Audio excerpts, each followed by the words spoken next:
All eyes have been on the economic situation both here in the U.S. and globally. However, with lower prices across the board for farm commodities, the situation is starting to hit home right here in Louisiana.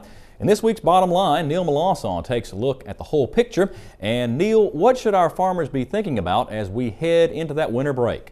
Well, Mike, we've got a couple of things to talk about today. Our journey starts in South America, where speculation is that Brazil will be cutting back on its soybean acres. Transportation costs as well as fertilizer costs are catching up in Brazil, especially in the west central area where most of the expansion has been taking place. In fact, fertilizer cuts have already been ordered, which means not only less soybean acres, but probably less soybean yields coming up in their harvest.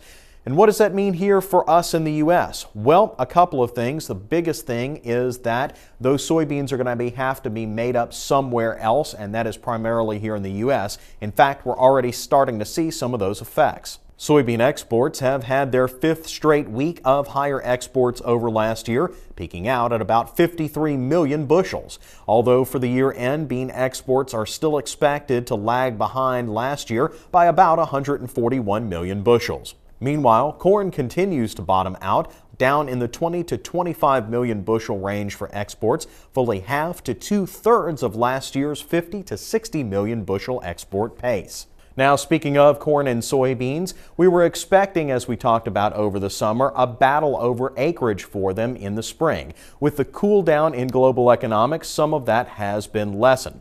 The big key factor, though, actually has to do with milo, which has not seen much of an export market here in the U.S. Australia right now is supplying milo to Japan and other Asian countries. And in Europe, a glut of wheat is replacing milo as their primary feed grains, especially since they don't want U.S. GMO corn.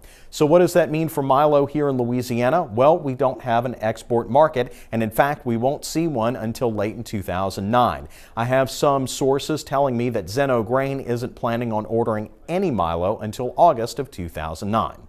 Unfortunately, that's where the bottom line is this week.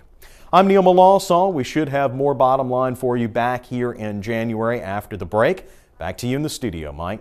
Thanks, Neil. And of course, to stay up to date with the latest farm news, you can listen to Neil's reports on the Louisiana Farm Bureau Radio Network. For a list of stations in your area, you can visit TWILATV.org, and we'll link you there.